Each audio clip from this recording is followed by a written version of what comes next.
Typhoon. Typhoon. PG tips.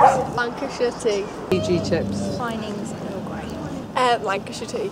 Earl Grey. Twinings. PG tips. Oh, that'd be Tately's tea.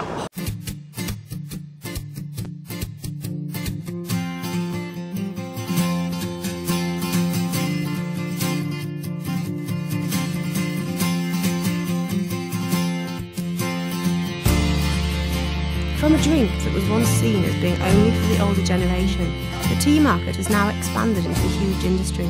But why have we all fallen in love with it?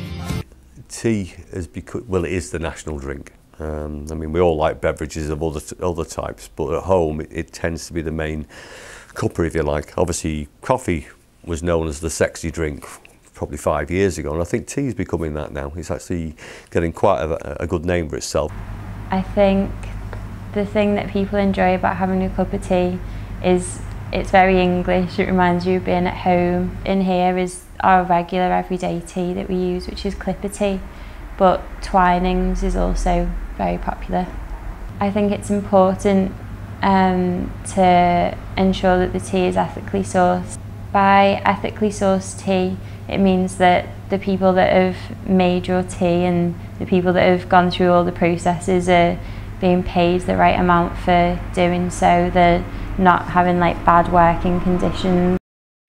So has the desire to be ethical in our approach affected the tea market in general? The market remains stable at around £565 million, but it's changed a little bit. If you think about Lancashire Tea as a brand, it's up against some big boys, which is PG Tips, Tetley are the two biggest brands, and those two brands alone, they actually control 50% of the market in the UK. The dream would be to grow Lancashire Tea into a national brand. We've started with Booth Supermarkets, which was a local supermarket which took on local produce. Then we took on Morrison's, and now we're in Asda, Tesco, Home & Bargain, B&M Bargain, Heron Food.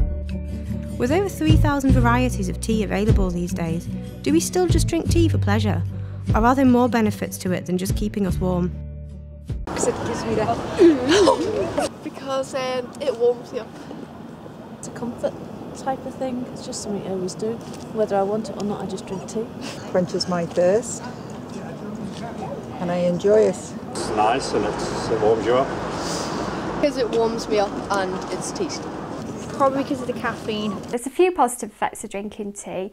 The first one, for some of the patients that we see, it's a good way of actually getting a decent fluid intake in. Sometimes we do advise people to drink cups of tea. For example, if we've got people who are underweight and we're trying to encourage them to eat more, we often have the habit of having a cup of tea with something to eat. So we may encourage certain groups of the population to have a cup of tea and a biscuit to increase their calorie content.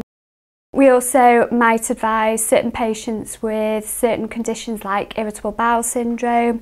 We might encourage them to drink something like peppermint tea to help with their digestive problems. So yeah, sometimes we do advise people to have tea.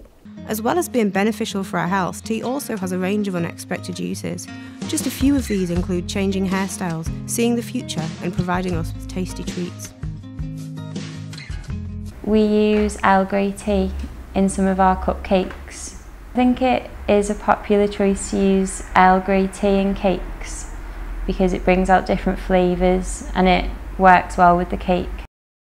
The benefits of using tea to dye hair is that it adds just a little bit of colour, like a gloss all over, and puts a lot of shine into it. The process of using tea to dye hair is that you get a big pot, you boil the kettle with boiling water, you put 3 tea bags in, get your tint brush and your tint bowl, and you mix it round. You apply it with the tint brush from root to tip with really thin sections. The tea leaf reading started in China in the 16th century before we received tea leaves into the country. A lot of people can read their own tea leaves. That's where mediums started many, many years ago. So you drink your tea, swirl it round 3 times, and the easiest way to read them is they start to form little shapes. And those shapes can mean things like maybe a little mountain, or things can look like a football, but they'll all have meanings to them. For example, if you see a shape at the bottom of the cup, then that's to do with the direction that you're going in, whereas if you see a shape near the handle of a cup, that means something else.